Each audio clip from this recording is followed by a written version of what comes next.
Assalamualaikum, hai para pejuang dapur dimanapun berada. Kita jumpa lagi ya. Yang kali ini saya mau sharing tentang pembuatan roti kopi. Karena ada kopi beneran gitu ya, ada kopinya beneran. So ini adalah teman ngeteh, karena kan rotinya kopi ya. Teman ngeteh terbaik. Nah, tapi sebelumnya bantu support dengan cara like and subscribe di YouTube channel Emi Resna Saja. Ini adalah kanal berisi sharing resep, ide bisnis kuliner, serunya ikutan cooking competition, liputan UMKM, dan juga program-program pemberdayaan perempuan. Jangan lupa juga untuk mengaktifkan loncengnya ya, supaya tidak ketinggalan info dari YouTube channel Emi Resna Saja. Oke, langsung kita mulai. Nah, untuk resepnya sama feelingnya akan saya share di description box, nanti tinggal klik aja ya. Jadi ini saya pakai ukuran itu sekitar 35 gram gitu ya, biar nggak kegedean. Jadi adonan yang udah kita diamkan gitu ya, itu kita potong-potong, ditimbang sekitar 35 gram. Jadi supaya sebenarnya bisa sih mau pakai 40 atau 45 gram, it's okay, tapi saya lebih suka yang kecil-kecil aja, jadi biar kalau habis 3 gitu nggak kerasa. Kenapa harus habis 3 sih? Ya karena enak banget gitu kan.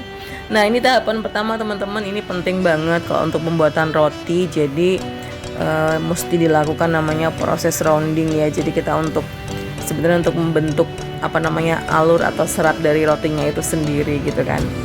Di tahap ini teman-teman harus lulus ya. Karena kadang kalau roundingnya nggak bagus tuh gimana ya? Ya pokoknya ya gitulah. Harus bagus lah.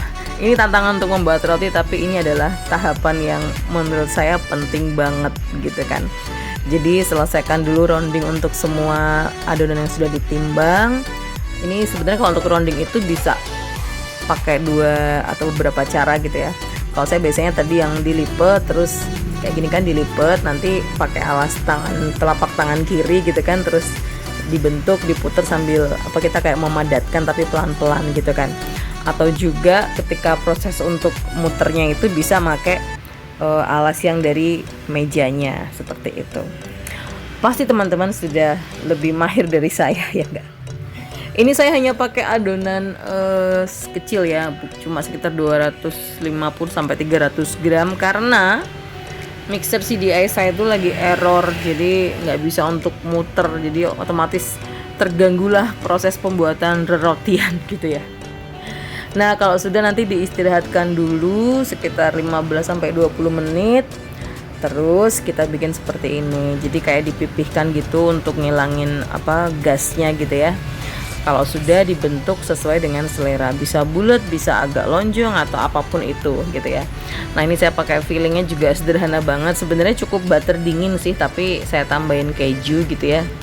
Nanti saya tulis di resep pokoknya di description box. Tenang aja, jangan khawatir.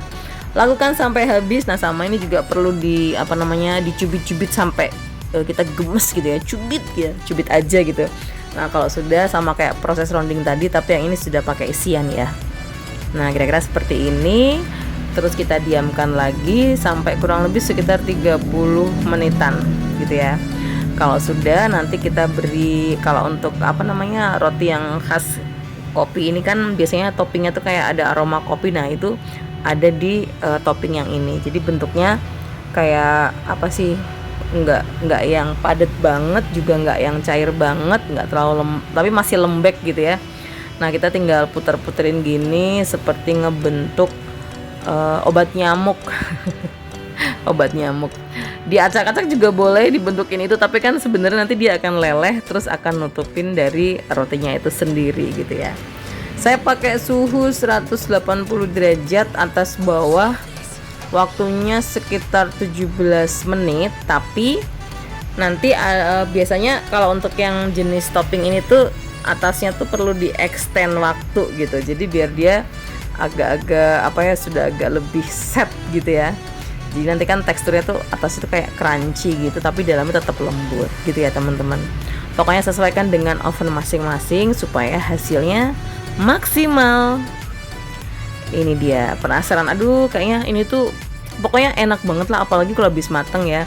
Jadi emang kalau membeli roti yang sejenis ini sebaiknya kita angetin lagi di rumah, karena memang best time-nya untuk menikmati itu ketika rotinya masih hangat. Kira-kira seperti itu. Gimana? Tertarik mencoba?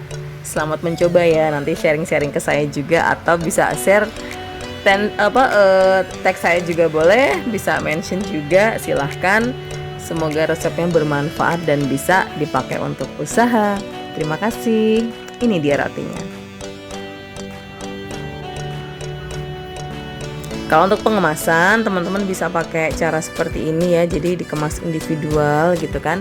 Tapi memang tadi yang saya bilang, kalau jenis roti ini paling enak itu adalah kondisi hangat. Jadi kalau misalnya kalau kita posisi beli ya minta diangetin sebentar di microwave gitu ya. Atau kalau kita memang beli udah dibawa untuk take away ke rumah, ya udah kita ngalahin dikit lah. Mungkin bisa diangetin sebentar di atas teflon dengan api kecil. Simple tapi memang cara ngenakin roti ya kayak gitu ya.